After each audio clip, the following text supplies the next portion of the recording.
Late 1941. The world is already engulfed in flames.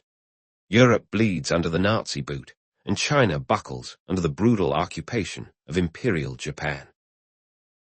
Yet the vast Pacific Ocean remains a deceptively quiet expanse, a blue void separating the spreading cancer of fascism from the United States. But Japan is starving. Its war machine in China devours resources it does not possess. It needs oil, steel, and rubber to feed the beast. The United States, the provider of 80% of Japan's oil, decides to tighten the noose. President Roosevelt enacts a crippling embargo. The choice for Tokyo is stark: withdraw from China and lose face, or seize the resources of Southeast Asia by force. To do the latter means war with America. Enter Admiral Isoroku Yamamoto, Commander-in-Chief of the Combined Fleet, a brilliant strategist who studied at Harvard and knows America's industrial might. Yamamoto personally opposes the war, fearing it will ruin Japan. Yet it is he who conceives the audacious plan to win it. His logic is cold and precise. Japan cannot win a protracted war. Therefore, they must deliver a knockout blow at the very first bell. The target is the heart of American naval power in the Pacific, Pearl Harbor, Hawaii, the resting place of the mighty U.S. battle fleet. The plan is deemed suicidal by many in Tokyo. Attacking a fortress thousands of miles from home seems impossibly risky. Yet, preparations begin in total secrecy. In Kagoshima Bay, pilots train relentlessly, learning to drop torpedoes in water as shallow as a bathtub. November 26, 1941. The die is cast. The Kaido Burai, the mobile striking force, slips out of northern Japan into the freezing mists of the North Pacific. 6 carriers, over 400 aircraft. It is the most powerful naval strike force ever assembled in history up to that moment. They sail under absolute radio silence. The slightest electronic whisper could betray their location to American listening posts. As the armada creeps closer, Washington, D.C. is drowning in intercepted diplomatic messages. They know war is imminent, but they are looking everywhere except Hawaii. In Pearl Harbor, the mood is dangerously relaxed. It is Saturday, December 6th. The fleet is in port for the weekend. Lieutenant General Walter Short, fearing sabotage from the local population, orders his aircraft parked wing-to-wing on the runways. It is a fatal miscalculation. He has prepared for a riot, not an air raid. He has bunched his targets for their enemy. Dawn, December 7th, 230 miles north of Oahu. The Japanese carriers turn their bows into the rough wind to launch. The sea is angry.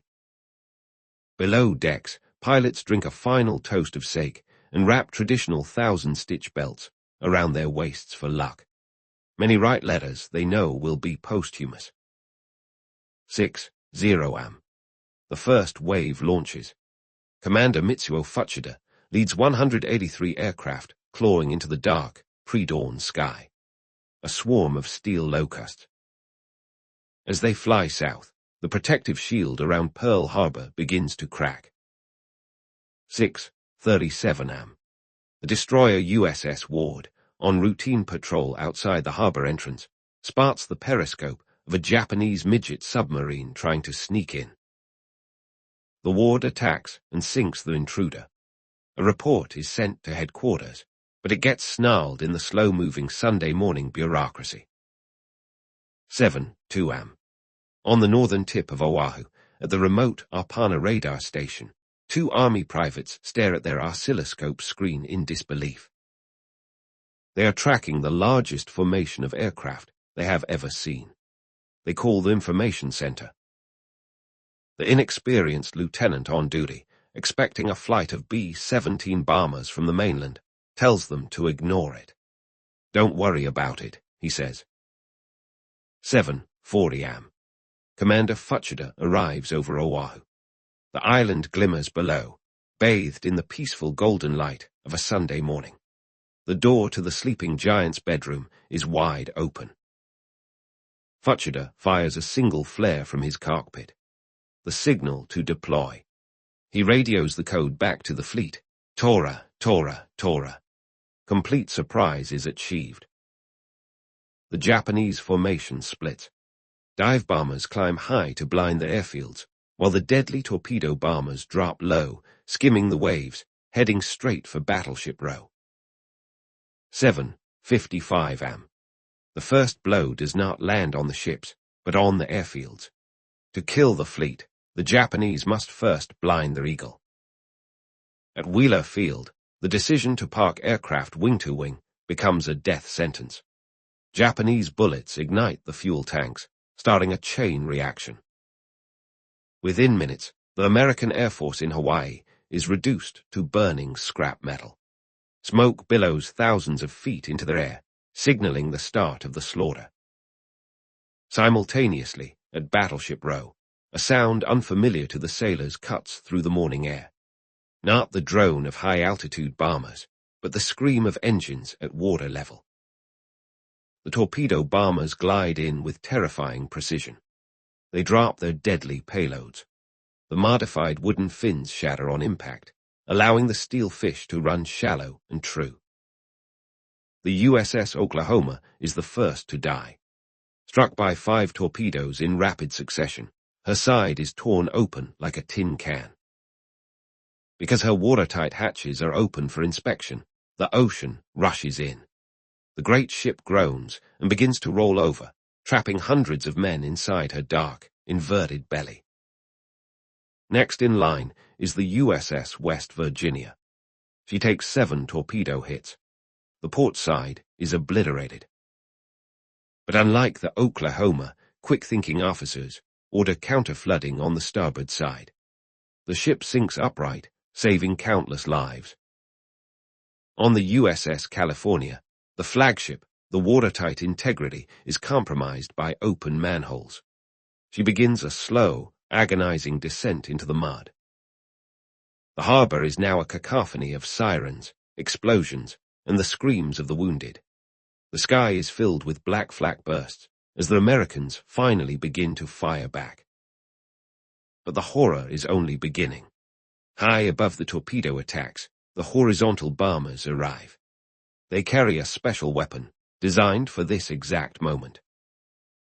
It is a converted 16-inch naval shell fitted with fins, a gravity-powered spear designed to punch through the thickest deck armor of a battleship. The USS Arizona. 8:06 am. The bomb strikes near turret number 2. It smashes through the teak deck, through the steel armor, and lands deep in the forward magazine. Inside the magazine, tons of gunpowder and cordite ignite in a microsecond. The result is a cataclysm. The Arizona does not just explode, she disintegrates. A fireball rises 500 feet into the air, lifting the 30,000-ton ship out of the water. 1177 men, nearly half the casualties of the entire attack, are incinerated in a single heartbeat. The blast is so powerful, it blows out the fires on the adjacent repair ship, Vestal. The heat is so intense, it melts the paint on ships hundreds of yards away. Admiral Isaac Kidd, standing on the bridge of the Arizona, vanishes. All that is ever found of him is his naval academy ring-fused to the steel of the conning tower. The spine of the American fleet is broken. The Arizona settles into the mud, a burning tomb, her superstructure twisted like melted wax. Yet, amidst the apocalypse, individual acts of heroism flicker like candles in the darkness. On the USS Nevada, the ship's band had just begun playing the Star-Spangled Banner for morning colors when the attack started. They finished their anthem before running for cover. It is a surreal moment of discipline amidst total anarchy. With the battleships burning, the Japanese pilots turn their attention to the rest of the harbor. Destroyers, cruisers, and auxiliaries are strafed relentlessly. Their air is thick with the smell of burning oil, cordite, and roasting meat. A sensory overload of hell on Earth. 8:30 am. The first wave begins to withdraw, but there is no respite. The second wave is already inbound. Commander Fuchida lingers over the target, assessing the damage. He sees the backbone of the U.S. Navy broken and burning. But as he looks down, he notices something missing. The aircraft carriers, the Enterprise, the Lexington, are not there. The golden thread of fate has intervened. Because of routine transport missions and delays, the carriers are at sea, safe from the slaughter. The Japanese have smashed the battleships of yesterday, but they have missed the weapons of tomorrow. 8:50 am. The respite is brief. The second wave, 167 aircraft, arrives, but the element of surprise has vanished in the smoke. This time, the Americans are waiting.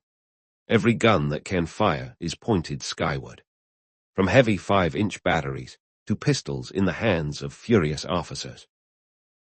The turkey shoot is over. The air becomes a meat grinder for the Japanese pilots. They fly into a wall of steel lead. Amidst the chaos, a stirring sight emerges. The battleship USS Nevada, despite taking a torpedo hit, manages to get underway. She is the only capital ship to make a break for the open sea. She becomes a beacon of defiance and a magnet for every Japanese bomber in the sky. The Japanese realize that if they sink the Nevada in the narrow channel entrance, they can bottle up the entire harbor for months. Dive bombers swarm her. She is hit by 5 bombs in minutes. Her decks are a slaughterhouse, her superstructure engulfed in flames. Realizing the trap, the Nevada's officers make a critical decision. They do not run for the sea. They ground the ship. Meanwhile, at the dry docks, the destroyers Cassin and Downs are sitting helpless next to the flagship Pennsylvania. The bombs rain down. Fire floods the dry dock. The destroyers are not sunk, they are melted. Their steel hulls warp and twist in the inferno. The terror spreads beyond the base. Anti-aircraft shells, their fuses improperly set, fall back onto the city of Honolulu, killing civilians. But the civilians do not just run. They rush toward the fire. Delivery trucks become ambulances. School buses carry the wounded. 10:00 am. The attack ends. The Japanese planes turn north, vanishing into the clouds. They leave behind a silence louder than the explosions. Commander Fuchida lands back on the Akagi. He urges Admiral Nagumo to launch a third wave. The job is not done, he argues. We must hit the Royal. This is the pivot point of the Pacific War. The American oil reserves, 4.5 million barrels, are sitting above ground. Without them, the fleet must retreat to California. But Admiral Nagumo is cautious. He has lost 29 planes. He does not know where the American carriers are. He decides to take his winnings and leave. Tea is a tactical triumph, but a strategic blunder. By sparing the oil and the dry docks, Nagumo guarantees the U.S. Navy can rise from the ashes. Back in the harbor, the water is burning. A thick layer of bunker oil coats everything, flaming on the surface. Rescue crews in small boats navigate the inferno, pulling survivors from the black sludge. Here, over here, the voices cry. Inside the capsized hull of the USS Oklahoma, a different horror plays out. Sailors trapped in air pockets bang on the hull with wrenches. Rescue teams work for days, cutting through the thick armor plate to pull men out. 32 are saved this way. Hundreds more are not. On their island, paranoia sets in.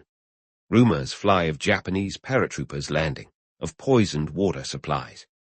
Invasion feels imminent. In Washington, D.C., the news hits like a physical blow. The phone rings in the Oval Office. Mr. President, it's the Navy Department. The shock turns instantly to resolve. The isolationist movement, which had paralyzed American politics for years, evaporates in a single afternoon. President Roosevelt calls his secretary. He begins to dictate a speech. He crosses out world history and writes infamy. December 8th. The President addresses Congress. The nation listens. Yesterday, December 7th, 1941, a date which will live in infamy. The sleeping giant has been awakened, and it is filled with a terrible resolve. The butcher's bill is staggering. 2403 Americans dead, 1178 wounded, 18 ships sunk or damaged. But the Japanese have made a fatal error. They attacked the past, the battleships. They left the future, the submarines, the fuel, and the carriers, intact. The Battle of Pearl Harbor is over. The battle for the Pacific has just begun. On December 11th, 4 days after the attack, the other shoe drops.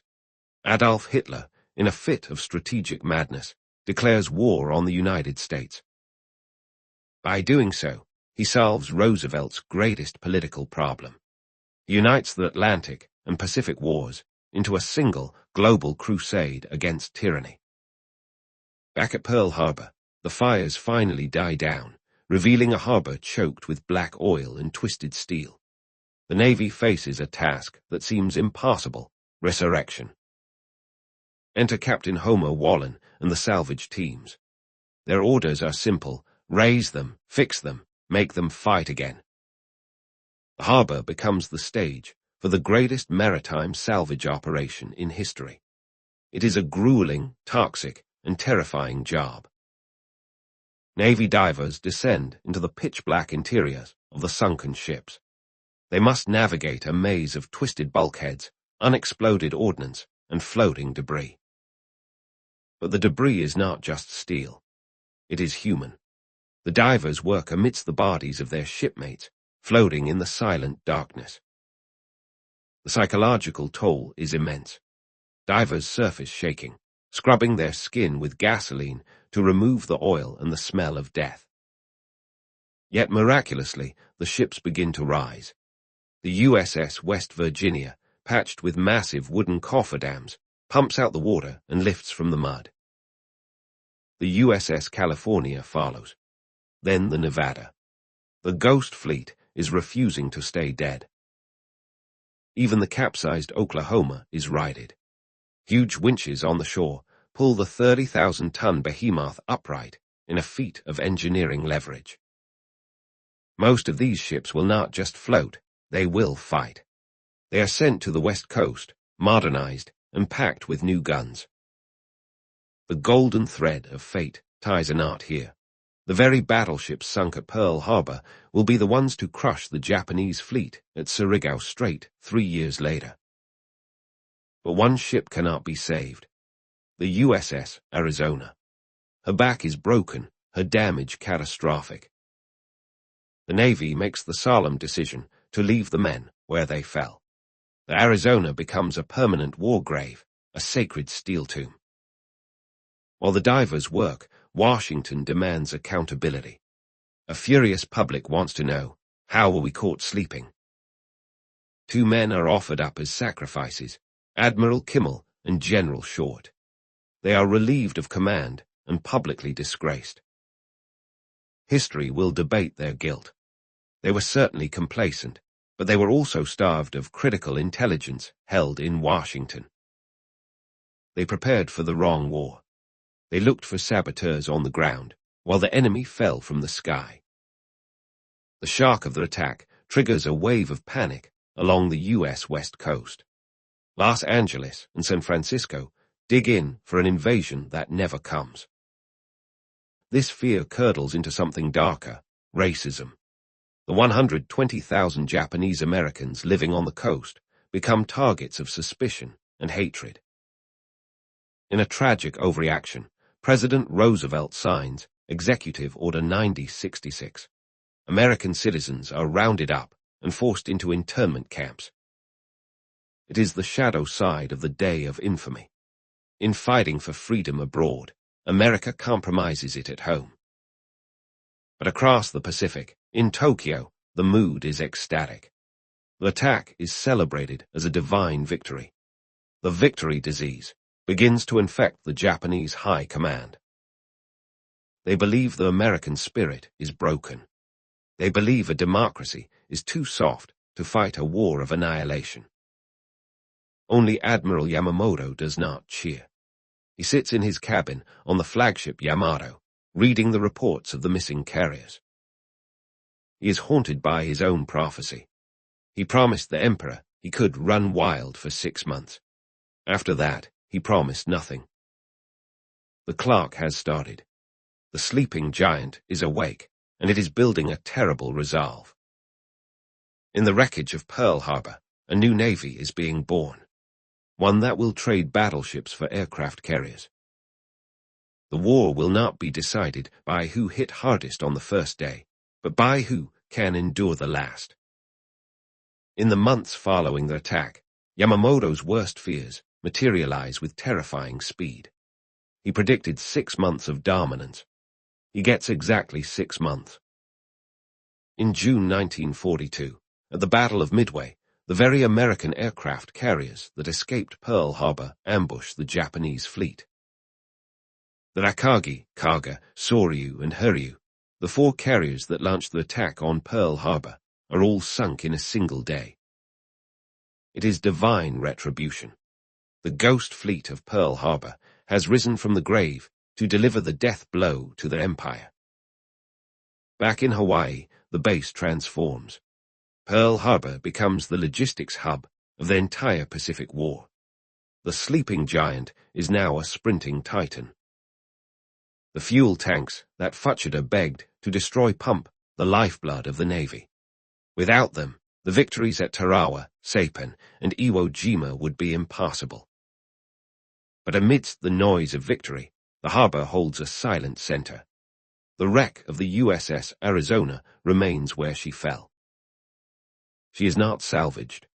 She is not moved. She is designated a sacred shrine, a decision unique in the history of the U.S. Navy. Beneath the water, over 900 sailors remain entombed in the ship. They rest in the duty stations where they died, forever young, forever on watch. In 1962, a permanent memorial is constructed over the hull. A white, graceful bridge that spans the wreckage, but does not touch it. It is a place of pilgrimage. Millions of visitors walk the hushed corridors, looking down into the water at the rusted tomb below. And there they see the black tears. Even today, 80 years later, the Arizona continues to bleed oil. About 9 quarts a day bubble up from the bunkers, a visceral reminder of the catastrophe. Survivors of the Arizona have a unique right. Upon their death, they can choose to return to their ship. They are interred in the wreckage, reunited with their shipmates. It is a brotherhood that transcends death.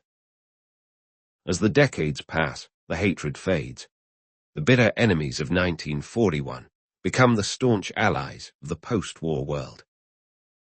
In a profound act of reconciliation, Japanese veterans of the attack come to the memorial to pour bourbon into the water for the fallen Americans. They stand together, old men with white hair, remembering a morning when the sky rained fire. Pearl Harbor teaches us a brutal lesson about the cost of freedom. Vigilance is the price we pay to keep the peace. It reminds us that history can turn on a dime, that a quiet Sunday morning can become a day of infamy in the blink of an eye. But it also teaches us about resilience, about the capacity of a nation to absorb a terrible blow and rise again, stronger than before. The battleships are gone. The Zeros are gone. The smoke has long cleared. But the memory remains. It is etched into the steel of the Arizona and into the soul of a nation. Remember Pearl Harbor. Once a battle cry of vengeance, now a prayer for peace. The ghost fleet is at rest. The watch is relieved. This was the day of infamy. Lest we forget,